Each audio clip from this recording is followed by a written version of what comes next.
ఆశా కార్యకర్తల సంఘం ఆధ్వర్యంలో ఆశా వర్కర్ల డిమాండ్ల సాధనకై ఇందిరా పార్క్ ధర్నా చౌక్ వద్ద మహాధర్నా నిర్వహించారు. ఈ మహాధర్నాకు మాజీ మంత్రి హరీష్ రావు సంఘీభావం తెలుపుతూ మద్దతునిచ్చారు. ఆశా వర్కర్లు గొంతెమ్మ కోరికలు అడగడం లేదని, ఆనాడు అసెంబ్లీ ఎన్నికల సమయంలో ఆశా వర్కర్లకు ఇచ్చిన హామీలు 18,000 జీతం ఇమ్మని అడుగుతున్నారని గుర్తు చేశారు. ఆశా వర్కర్లకు ఇచ్చిన హామీలు నెరవేరుస్తారా లేక ఉద్యమం చేయమంటారా అని హరీష్ రావు ప్రభుత్వాన్ని హెచ్చరించారు. జై తెలంగాణ. గౌరవనీయులు మీ గౌరవ అధ్యక్షులు పెద్దలు రాంబాబు గారికి, మన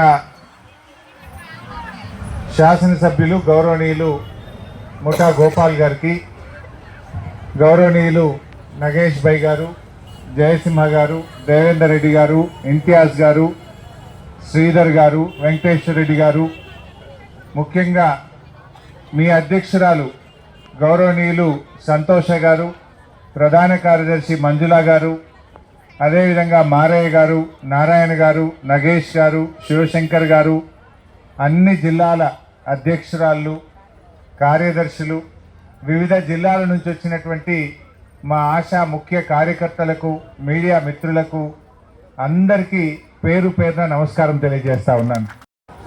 ఆనాడు కాంగ్రెస్ పార్టీ మేనిఫెస్టోలో మమ్మల్ని గెలిపించండి, మీకు ఫిక్స్డ్ వేతనం ఇస్తాం, మీకు 18,000 రూపాయల వేతనం ఇస్తామని చెప్పి మాట ఇచ్చింది. నమ్మి కాంగ్రెస్ పార్టీకి ఓటేసి గెలిపించారు. మరి మీరు ఏమడుగుతుండ్రు? ఏ మాట అయితే ఇచ్చిండ్రో ఆ మాట నెరవేర్చయ్యా రేవంత్ రెడ్డి అంటున్నాం. అంతకుమించి ఏమైనా అడుగుతున్నారా? గొంతెమ్మ కోరికలు కోరతలేరు, కొత్త ముచ్చట అసలే అడుగుతలేరు. ఇచ్చిన మాట నెరవేర్చుమని మీరు అడుగుతా ఉన్నారు. పోయినసారి మీరు కోటిలో మన డైరెక్టరేట్ దగ్గరికి వస్తే పోలీసులతో కొట్టించారు. ఆశా వర్కర్లను ఏ రకంగా కొట్టిండ్రో వీడియోలు రాష్ట్రం అంతా కూడా చూసింది.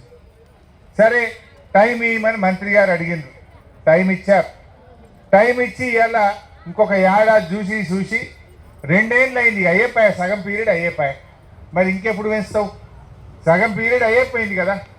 ఇచ్చిన మాట ప్రకారంగా 18,000 ఫిక్స్డ్ వేతనం ఇవ్వమని ఇవాళ ఆశా వర్కర్లంతా హైదరాబాద్ బయలుదేరింది. మంచి మాట కొద్ది ఇస్తావా?